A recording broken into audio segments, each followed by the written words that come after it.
Hello friends, welcome back. स्वागत है आपका इकोनॉमी के बहुत इंटरेस्टिंग लेक्चर। आज हम बात करेंगे, कई बार आपने नाम सुना होगा कि एमएसएमईज क्या होते हैं। माइक्रो स्मॉल मीडियम एंटरप्राइजेस, इसका मतलब छोटे लघु उद्योग। एक्चुअली होते क्या है, क्या इनकी डेफिनेशन है, क्यों इंडियन इकोनॉमी में इंपॉर्टेंट है, वर्ल्ड ग्लोबल इकोनॉमी और ट्रेड में क्यों इंपॉर्टेंट है। इसके अलावा इंडिया में एमएसएमईज के सामने क्या वो मेजर चैलेंजेस हैं और किस तरीके से 7 या 8 डिफरेंट बेसिकली सॉल्यूशंस के थ्रू इस पूरे इश्यू को, इनके जो चैलेंजेस हैं उनको रिजॉल्व करने की डायरेक्शन में वर्क किया जा सकता है। सबसे पहले टॉपिक न्यूज में क्यों बना रहा, तो गवर्नमेंट ऑफ इंडिया ने पिछले कुछ सालों में 2 इंपॉर्टेंट डिसीजंस लिए। हाल ही में नवंबर 2021 में गवर्नमेंट ने एक major special credit linked capital subsidy scheme announce की हमारे एमएसएमईज के लिए, micro small and medium enterprises के लिए। और ये जो स्कीम है स्पेशल क्रेडिट की, ये उनको अवेलेबल होगी जो एमएसएमईज सर्विसेज सेक्टर में वर्क करते हैं। क्या एक्चुअली है ये स्कीम? ये स्कीम ऐसे एमएसएमईज को 25% की कैपिटल सब्सिडी अलाउ करती है अगर ये एमएसएमई सर्विस सेक्टर में वर्क कर रहे हैं और ऐसा सर्विस इक्विपमेंट प्रोक्योर करते हैं जिनसे अपनी टेक्नोलॉजी को और बेटर बना सके, एडवांस बना सके। लेकिन शर्त यह है कि जब भी आप ये इक्विपमेंट या सर्विस इक्विपमेंट परचेज करेंगे, इसके लिए आपको परचेज इंस्टीट्यूशनल क्रेडिट के थ्रू ही करनी होगी।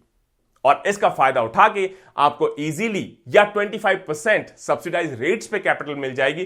तो एक्चुअली आप मोटिवेट होंगे नई टेक्नोलॉजी को प्रोक्योर करने में, अडॉप्ट करने में, ताकि आप और कहीं ज्यादा कंपिटिटिव हो पाए। एक और फायदे की स्कीम, जुलाई 2020 में honourable finance minister of India ने एमएसएमईज की जो डेफिनेशन है उसको और ज्यादा फ्लेक्सिबल और ज्यादा वाइड बना दिया। क्योंकि बहुत सारे एमएसएमईज के मन में यह डर होता है कि अगर हमने ज्यादा अपने आप को एक्सपेंड करना शुरू कर दिया, हमने और ज्यादा ग्रोथ लाना शुरू कर दिया, एक्सपोर्ट्स करना शुरू कर दिया, ज्यादा मैन मटेरियल इक्विपमेंट इंस्टॉल करना शुरू कर दिया, तो कहीं हम एमएसएमई की डेफिनेशन से बाहर ना हो जाएं। और उनको डर यह है कि अगर हम एमएसएमई की डेफिनेशन से बाहर हो गए, क्योंकि हम एक्सपेंड करना शुरू कर चुके हैं, तो जो बेनिफिट्स होते हैं अलग अलग स्कीम्स के जो एमएसएमईज को अवेलेबल हैं, वो बेनिफिट्स हो सकता है फिर हमें मिलना बंद हो जाए। इसकी वजह से कई बार ये डिबेट होती है कि ये जो डेफिनेशन थी अभी तक जुलाई 2020 से पहले की, वो हमारे एमएसएमईज को रोकती थी कि आप ज्यादा ग्रो ना करें। अब कोई भी फर्म, उसको एमएसएमई तब क्लासिफाई किया जाएगा, खासतौर से मीडियम कैटेगरी में, जब इसका जो भी इन्वेस्टमेंट होगा प्लांट और मशीनरी में, इक्विपमेंट में 50 करोड़ को एक्सीड नहीं करेगा। साथ ही साथ इसका टर्नओवर अगर ईयरली 250 करोड़ को एक्सीड नहीं करेगा तो आप एमएसएमई कैटेगरी में आएंगे। और इस एक्सपेंशन से 250 करोड़ की जो अब ये लिमिट बढ़ा दी गई है और कैपिटल मशीनरी इक्विपमेंट की जो लिमिट है वो 50 करोड़ बढ़ा दी गई है, इसके बाद ये जो पॉलिसी चेंज है, इसने कई सारी हमारी जो एमएसएमईज है इनको एक मेजर कंफर्ट जोन में ला दिया है। क्योंकि पुराना जो डेफिनेशन था वो ऐसा लगता है कि जो हमारी एमएसएमईज अच्छा परफॉर्म कर रही थी उनको डिस्करेज करती थी स्केल अप करने से। उनको डर इस बात का होता था कि अगर हमने ज्यादा एक्सपेंड कर लिया, स्केल कर लिया, एमएसएमई की डेफिनेशन को लूज कर दिया, तो सारी सब्सिडी, सारे फायदे, सारी स्कीम्स को बेनिफिट मिलना हमको बंद हो जाएगा। इंडिया में जो एमएसएमईज हैं कई सारे लेगेसी इश्यूज को फेस करती हैं, जैसे एक इंफॉर्मेशन एसिमेट्री, क्योंकि छोटी इंडस्ट्रीज होती है, छोटी यूनिट्स होती है, बहुत सारी ऐसी इंफॉर्मेशन होती है, चाहे पॉलिसी हो, चाहे सब्सिडीज हो, चाहे एक्सपोर्ट हो, चाहे इंटरनेशनल मार्केट्स हो, उनसे रिलेटेड इंफॉर्मेशन इनको रेडिली अवेलेबल नहीं हो पाती। तो इंफॉर्मेशन एसिमेट्री एक मेजर चैलेंज होता है। दूसरा होता है नॉन रजिस्ट्रेशन ऑफ फर्म्स। बहुत सारी एमएसएमईज हमारी हो सकता है फॉर्मली रजिस्टर्ड ही ना हो सकता है गांव में चल रही हो, कस्बे में चल रही हो, छोटी यूनिट चल रही हो। इसके अलावा इनको जो क्रेडिट अवेलेबिलिटी है, मतलब फंडिंग अवेलेबिलिटी है, पैसे की अवेलेबिलिटी है, वो हमेशा बड़ा एक मेजर इश्यू होता है। इनएडिक्वेट एंड अनटाइमली क्रेडिट अवेलेबिलिटी। फिर डिलेड रिसीवेबल्स, मतलब अगर अपना कोई चीजें बेचते हैं, उसका जो पैसा इनको मिलना चाहिए वो काफी डिले के बाद मिलता है, इश्यूज के बाद मिलता है। टेक्नोलॉजिकल ऑब्सोलेंस, टेक्नोलॉजी अगर आप देखें तो बहुत पुरानी टेक्नोलॉजी यूज कर रहे हैं, जिसकी वजह से इनकी कंपिटिटिवनेस जो है इंटरनेशनल मार्केट में, वो एक्चुअली नेगेटिव टेरेन में देखी जाती है। मार्केट लिंकेजेस का इशू है। इसके अलावा एग्जिट पॉलिसी एक बहुत बड़ा इशू है। अगर कोई एमएसएमई से बाहर निकलना चाहता है, बंद करना चाहता है, तो उसके लिए भी इतनी कम्बरसम प्रोसेस है कि आप उसी में परेशान हो जाएंगे। तो एक तो डेफिनेशन का इशू, उसके ऊपर से information asymmetry, non registration of firms, inadequate and untimely credit, delayed receivables, technological obsolescence, negligible market linkages and absence of exit policy etc. क्यों इतनी इंपॉर्टेंट है कि आज का ये लेक्चर हमें आपको डिलीवर करना पड़ा? एमएसएमईज इंडिया की टोटल जीडीपी में कितना कंट्रीब्यूट करते होंगे? Take a gas. 10%, 20%, 30%, 40%, रफली 30% of India GDP is contributed by MSMEs. और कितना इंप्लॉयमेंट जनरेट करती होंगी? Major employment generators, they generate about 11 crore employment population. इसके अलावा जो हमारे टोटल एक्सपोर्ट्स हैं उसमें क्या कंट्रीब्यूशन होगा? रफली 40%। और सबसे बड़ी बात, ये जो एमएसएमईज हैं इसमें 50% से ज्यादा कहां लोकेटेड है? रूरल इंडिया, हमारे गांवों में, छोटे कस्बों में। तो इसका मतलब इनका जो पेनिट्रेशन है, खासतौर से हमारी poor population, agriculture population, rural population, उनमें कहीं ज्यादा पेनिट्रेशन इनका अवेलेबल है। इसका मतलब लार्ज नंबर्स, 11 करोड़ से ज्यादा लोगों को तो ये एम्प्लॉयमेंट देती हैं, ऐसे सेक्शंस को एम्प्लॉयमेंट देती हैं जहां पर हो सकता है मेजर इंडस्ट्रियल हब्स अवेलेबल ना हो। और इस वजह से गवर्नमेंट हमेशा से कीन होती है, रहनी चाहिए कि इस सेक्टर को कैसे हम बढ़ाएं, क्योंकि ये एक बहुत बड़ा इंस्ट्रूमेंट हो सकता है कई चीजों के लिए, एम्प्लॉयमेंट जनरेट करने के लिए, और एम्प्लॉयमेंट जनरेट करने के अलावा इंक्लूसिव ग्रोथ एंड डेवलपमेंट, मतलब ऐसे सेक्शंस को भी ये जॉब देता है, एम्प्लॉयमेंट देता है, उनका स्टैंडर्ड ऑफ लिविंग बढ़ाने में मदद करता है, जो हो सकता है कैपिटल इंटेंसिव बड़ी इंडस्ट्रीज जो बैंगलोर में, दिल्ली में स्टैब्लिश हो, वो ना कर पाए। अगर कोई दिल्ली में आप 1000 फैक्ट्रीज लगा लीजिए, चंदौली का जो कॉमन मासेस यहां गांव में रहता है उसके ऊपर शायद उसका कोई फर्क ना पड़े। वहीं अगर आप यहां पे 10 यूनिट्स एमएसएमई की लगा देंगे तो हो सकता है पूरे चंदौली को बदल कर वो रख दे। तो सेल्फ रिलायंस और आत्मनिर्भर भारत के गोल को अचीव करने के लिए इंपॉर्टेंट इंस्ट्रूमेंट है दोस्तों। अब थोड़ा और डिटेल में समझा जाए कि जो एमएसएमईज है हमारे यहां पे, उनकी क्या बेसिकली इश्यूज हैं। एक एनालिसिस अगर आप देखें सीएमआई प्रोवेस डेटाबेस की, तो वो क्लियरली बड़े इंटरेस्टिंग फैक्ट्स को रिवील करते हैं। वो कहते हैं कि जो इंडिया के एमएसएमईज हैं वो ज्यादातर अनसिक्योर्ड लोन और जो लॉन्ग टर्म लोन से केपेक्स के, उसको इंस्टीट्यूशनल क्रेडिट के बजाय सिर्फ वो ओपन मार्केट में कहीं ज्यादा इंटरेस्ट रेट पे उठाने के लिए मजबूर हैं।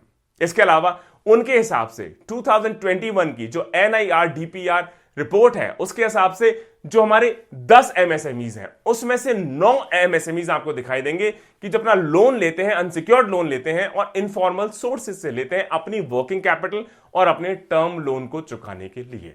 इसका मतलब इंस्टीट्यूशनल क्रेडिट की बैंक वहां पहुंच जाए या गवर्नमेंट की ऐसी स्कीम्स पहुंच जाए जो एक्चुअली इंस्टीट्यूशनल तरीके से सरकारी स्कीम्स के थ्रू इनको प्रॉपर क्रेडिट अवेलेबल करवाना शुरू कर दे, तो इनकी लाइफ कहीं ज्यादा आसान बनाई जा सकती है। इसका मतलब इनके पास जब भी ये कोलैटरल देंगे, मतलब कोई चीज इनको रखनी होगी, उसके एवज में ये ब्याज लेते होंगे, क्योंकि इनके पास एसेट कवर बहुत कम होता है, तो कोलैटरल रखने के लिए भी बहुत कुछ नहीं होता है जिसे सिक्योर्ड लोन ये ले सके। क्योंकि अगर आप बैंक के पास जाएंगे, आपको 50 लाख का लोन चाहिए, तो बैंक आपसे पूछेगा कि बदले में आप क्या हमारे पास एक तरीके से कोलैटरल या गिरवी रखोगे। और क्योंकि छोटे छोटे बेसिकली यूनिट्स होते हैं, इनके पास एसेट कवर बहुत कम होता है, जिसकी वजह से इंस्टीट्यूशनल क्रेडिट इनको अवेलेबल होने में दिक्कत होती है और इनके पास ऑप्शन नहीं बचता है, फिर ये जाके अनसिक्योर्ड लोन्स लेते हैं, लेकिन उनके लिए इनको बहुत हाई रेट ऑफ इंटरेस्ट फिर चुकाना पड़ता है। और जब आप इंटरेस्ट बहुत हाई रेट पे चुकाना पड़ेगा, इसका मतलब आपका बिजनेस फिर बड़ा ही इकोनॉमिक वायबल शायद ना हो पाए, कंपेटिटिव ना हो पाए। 2020 में ये जो डेफिनेशन बदली गई, जिसमें 50 करोड़ का इक्विपमेंट मशीनरी एटसेट्रा और 250 करोड़ का आपका टर्नओवर की डेफिनेशन को बढ़ाया गया, ये 14 इयर्स के बाद इस डेफिनेशन को बदला गया है। तो ये भी एक मेजर इश्यू है कि हमने इस डेफिनेशन को रिवाइज करने के बारे में कई बार सोचा, लेकिन 2006 से 2020 तक पहुंच गए, लेकिन कभी हमने रियल में इस डेफिनेशन को एक्सपेंड नहीं किया। इसके अलावा अगर 2006 का आप डेटा देखें तो उस वक्त यूएस की जो रुपी के एवज में जो वैल्यू थी वो 45 रुपीज का $1 बनता था। आज की डेट में रफली 71-72 रुपीज का $1 है। बहुत ज्यादा इन्फ्लेशन आ गया, बहुत ज्यादा एक्सचेंज रेट्स चेंज हो गए, लेकिन एमएसएमई की हमारी डेफिनेशन वही के वही 2006 वाली। तो इसका मतलब पॉलिसी चेंजेस भी बहुत स्लो हैं। क्रेडिट अवेलेबिलिटी मेजर प्रॉब्लम है, सिक्योर्ड लोन्स नहीं मिलते और पॉलिसी रिस्पॉन्स हमारा बहुत स्लो है जब बात हो जाए एमएसएमई सेक्टर को लेकर। अब ये जो नई डेफिनेशन आई है, इसमें एक और एडवांटेज दिया गया है कि जो आपका एक्सपोर्ट रेवेन्यू है वो आपके टोटल सेल में नहीं जोड़ा जाएगा, आपका टोटल टर्नओवर कैलकुलेट करने में। तो मतलब मान लीजिए आपका एक्सपोर्ट 500 करोड़ का है, लेकिन आपका डोमेस्टिक जो कंजम्पशन के लिए आप सप्लाई कर रहे हैं, बना रहे हैं, वो आपका मान लीजिए 100 ही करोड़ का है। तो ओवरऑल तो आपने 600 करोड़ का प्रोड्यूस किया, लेकिन क्योंकि 500 करोड़ आपका एक्सपोर्ट है, उसको उसमें से हटा दिया जाएगा और आपका टर्नओवर सिर्फ 100 करोड़ से माना जाएगा। और क्योंकि 250 करोड़ से कम अगर आपका टर्नओवर है तो आपको एमएसएमई माना जाएगा। इसका मतलब आपको एमएसएमई के फायदे अभी भी अवेलेबल होंगे।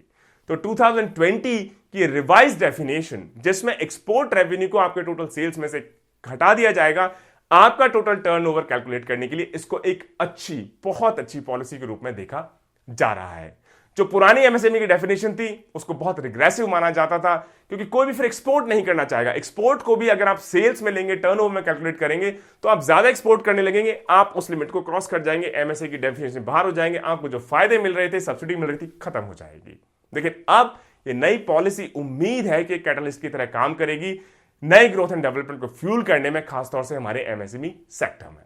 अच्छा, अब जब समझ गए एमएसएमई क्या है, क्यों इतने इंपॉर्टेंट है, क्या मेजर चैलेंजेस हैं, क्या 2 मेजर इनिशिएटिव्स हैं, अब समझ लिया जाए क्या क्या वो चीजें की जा सकती हैं जिससे एमएसएमई सेक्टर को और ज्यादा भी हम बेसिकली रोबस्ट बना सके। पहला, ईज ऑफ डूइंग बिजनेस पे फोकस करें। चाहे हमारी एमएसएमईज हो, चाहे कैपिटल इंटेंसिव इंडस्ट्रीज हो, सर्विस इंडस्ट्रीज हो, सभी के लिए जरूरी है कि किस तरीके से हम एफिशिएंट फैक्टर्स ऑफ प्रोडक्शन का एक्सेस इनको दें, इंडस्ट्री फ्रेंडली लेबर रिफॉर्म्स लाएं, proper efficient quick land acquisition policy लाएं और easy access to institutionalise capital, इनको कैसे इंस्टीट्यूशनलाइज कैपिटल सब्सिडाइज रेट पे अवेलेबल करवा पाए, और एक अच्छा वाइब्रेंट एंटरप्रेन्योरशिप कल्चर कैसे डेवलप करें, मॉडर्न टेक्नोलॉजी इनमें कैसे इन्फ्यूज करें, इसके अलावा इंफ्रास्ट्रक्चर कैसे अवेलेबल करवा पाए, और जो ओवरऑल टैक्स पॉलिसी है उसको कैसे सिंप्लीफाई करें, ताकि ईज ऑफ डूइंग बिजनेस का जो एनवायरमेंट है ओवरऑल एमएसएमई नहीं पूरे इंडस्ट्रियल सेक्टर के लिए बेटर हो सके।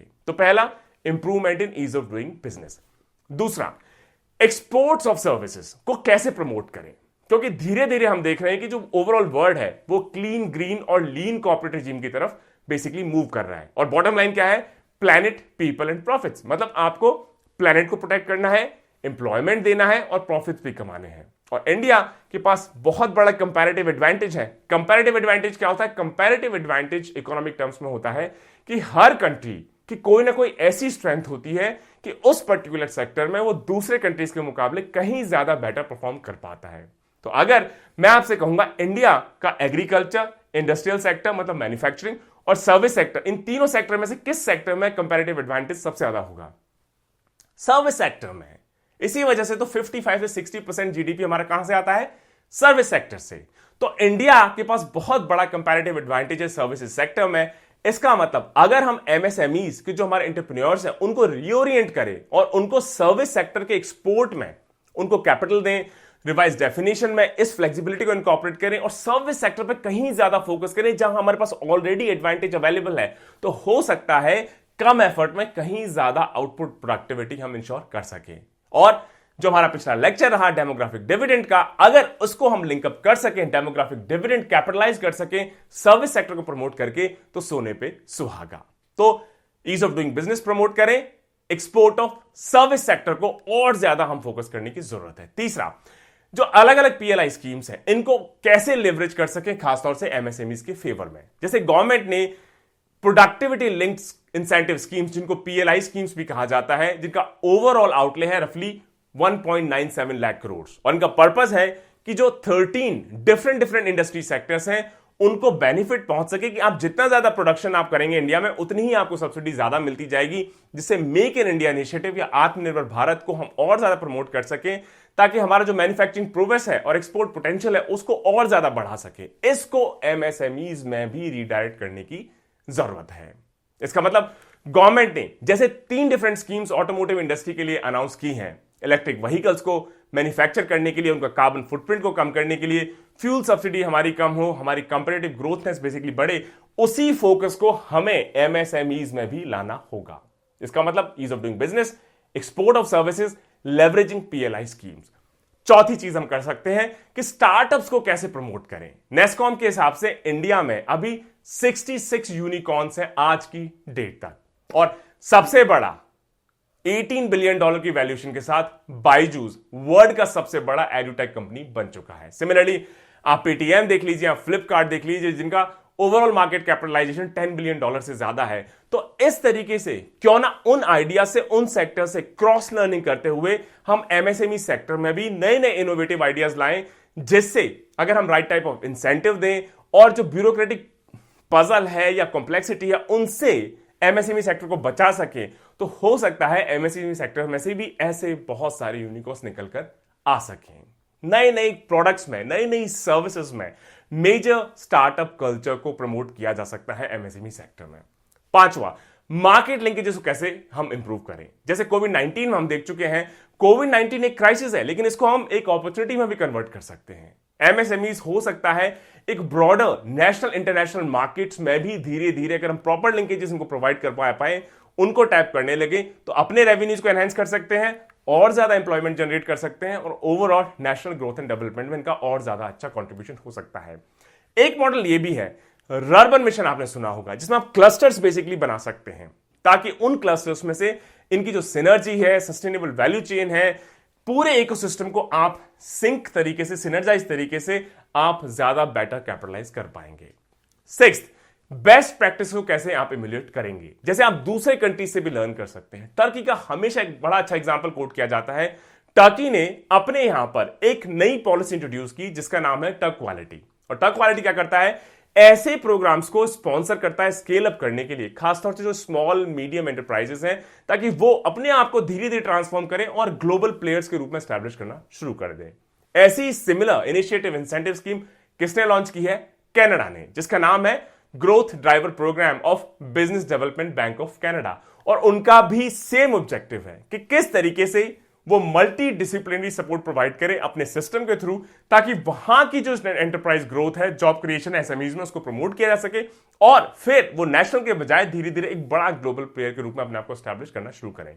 तो हम सीख सकते हैं, लुक आउटसाइड, सिर्फ इंडिया में ही नहीं, सिर्फ चंदौली, बनारस, लखनऊ या राजस्थान, यूपी, दिल्ली, बॉम्बे में ही नहीं, बाहर की कंट्री से सीखिए। टर्की से सीख सकते हैं, कनाडा से सीख सकते हैं, उन्होंने अपने एसएमई, या जर्मनी से सीख सकते हैं, उन्होंने अपने एमएसएमई सेक्टर को कैसे ग्रोथ और डेवलपमेंट इंश्योर की।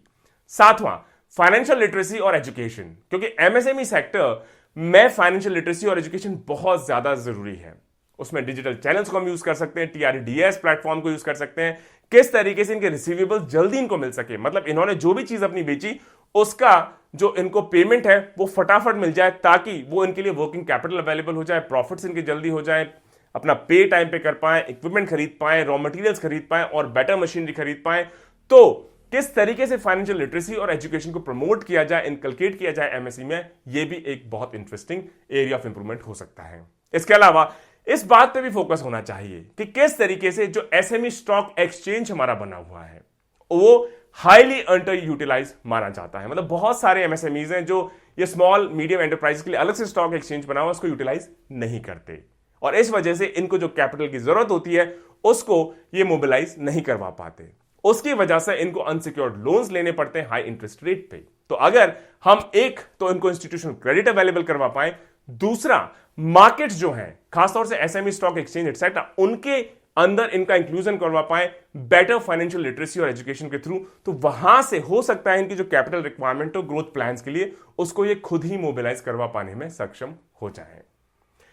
पॉलिसी सपोर्ट हो इन 6 या 7 डिफरेंट एरियाज में, चाहे ईज ऑफ डूइंग बिजनेस हो, चाहे दूसरे कंट्री से लर्न करना हो, चाहे फाइनेंशियल लिटरेसी एजुकेशन हो, या स्टार्टअप्स को प्रमोट करना हो, या मार्केट लिंकेजेस डेवलप करना हो, या सर्विसेज सेक्टर में जो हमारा कंपैरेटिव एडवांटेज है उसको कैपिटलाइज करना हो, उसको एमएसएमई सेक्टर में भी लाना हो, या जो 1.97 लाख की डिफरेंट पीएलआई स्कीम चली है 13 डिफरेंट सेक्टर्स को प्रमोट करने की, इसी तरह से एमएसएमई सेक्टर में भी ऐसी कोई स्कीम चलानी हो, इन सभी को अगर हम ला पाएंगे तो मुझे लगता है एमएसएमई सेक्टर जो हमारा जीडीपी का कितना परसेंट, 30%, कितना एम्प्लॉयमेंट 11 करोड़, और इसमें से कितनी रूरल एरियाज में सिचुएटेड है, 50% से भी ज्यादा, एक्सपोर्ट में कितना कंट्रीब्यूशन है, 40% से भी ज्यादा, और कहीं ज्यादा वाइब्रेंट तौर पे निकल कर आ सकता है।